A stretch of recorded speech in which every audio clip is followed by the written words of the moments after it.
અગાઉ આપણે જોયું બરોબર. આ બે મિત્રોની આપણે જોયું કે પાણી ક્યાંથી મેળવે છે. પાણી પુરવઠામાંથી આ પાણીના ટેન્કર આવે છે અને આ કૂવામાંથી પાણી મળે છે.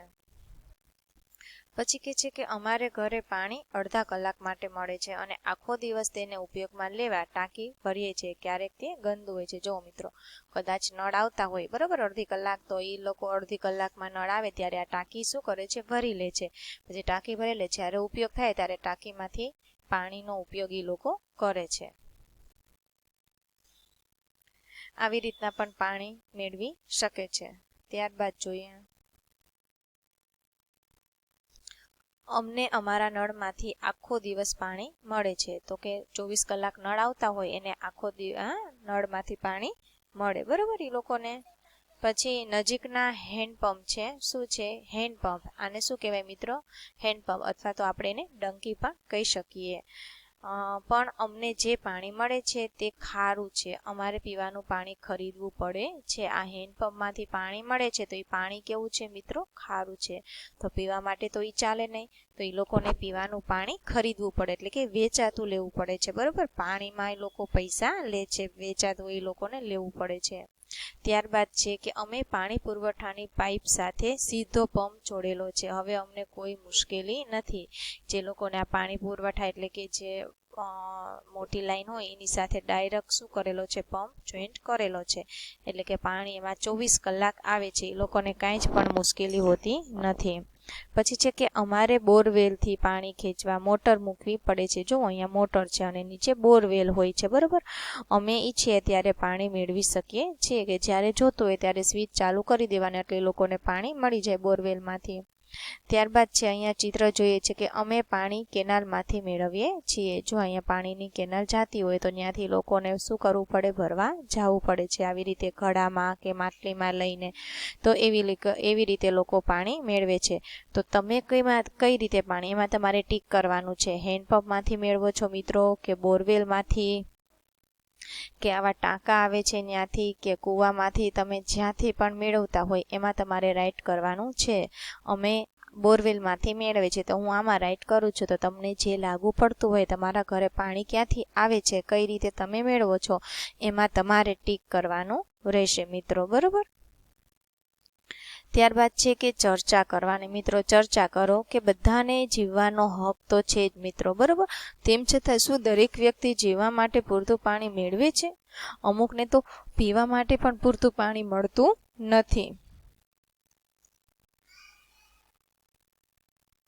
એવું કેમ હશે કે કેટલાક લોકોને પીવાનું પાણી ખરીદવું પડે છે? શું આવું હોવું જોઈએ? ના બરોબર, આવું ન હોવું જોઈએ. છતાં પણ છે.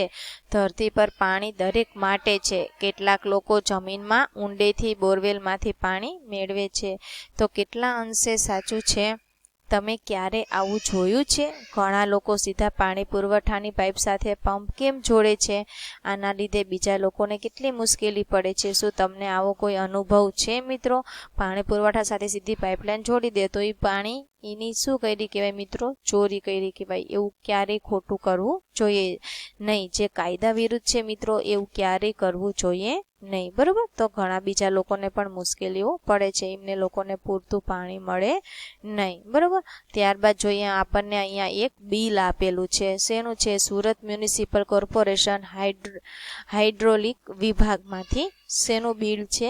જળ બિલ. જળ એટલે કે પાણી, પાણીનું બિલ, જેને આપણે શું કહીએ? પાણીનો વેરો પણ કહીએ છીએ બરોબર. પાણીનો વેરો આવે દર વર્ષે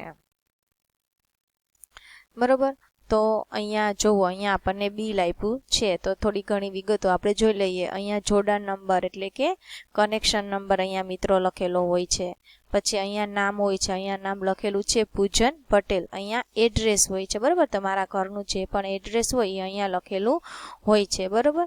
પછી છે રહેઠાણ બરોબર. પછી કુટુંબની સંખ્યા તો કે 1 છે બરોબર.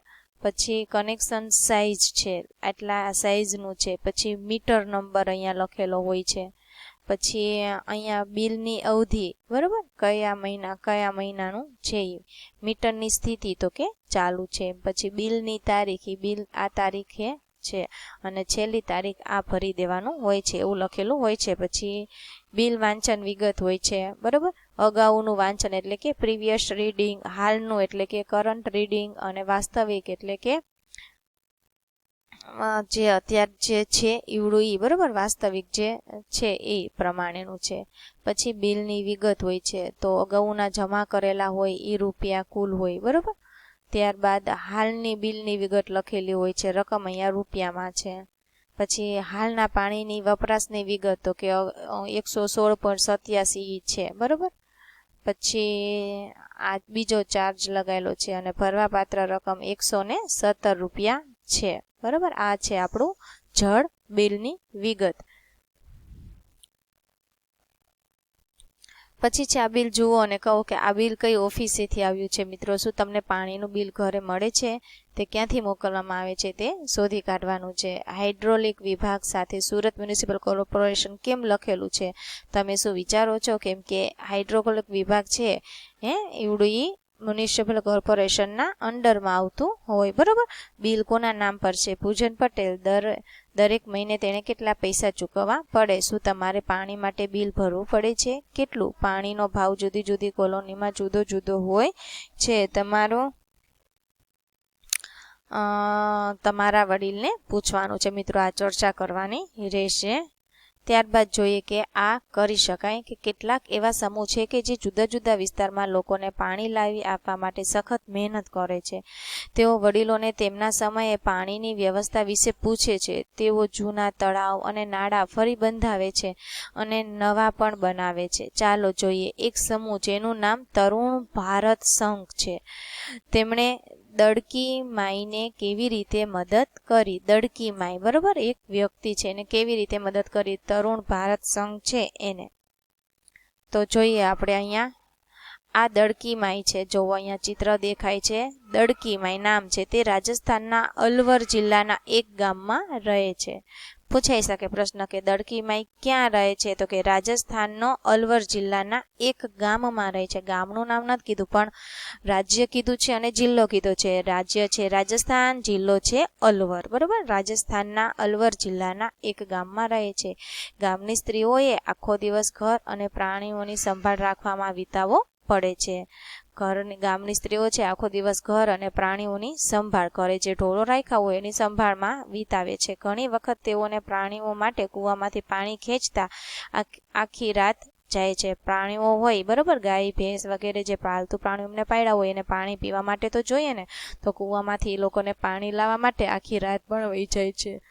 ઉનાળામાં જ્યારે કૂવા સુકાઈ જાય છે ત્યારે તેઓ ગામ છોડી દેવું પડે છે. જો મિત્રો, આવી પણ સ્થિતિ થઈ જાય છે, કેમ કે જીવવું તો પડે ને, તો પાણી વગર તો કોઈ જીવી ન શકે, તો ઢોરને પણ જીવવું પડે, બરોબર. પાણી તો એ લોકો ઉનાળામાં જ્યારે પાણીની તંગી હોય, પાણી નથી મળતું, સુકાઈ જાય છે, ત્યારે એ લોકોને ગામ છોડી દેવું પડે છે. દડકી માઈએ આ સમૂહ વિશે સાંભળ્યું અને મદદ માટે પૂછ્યું.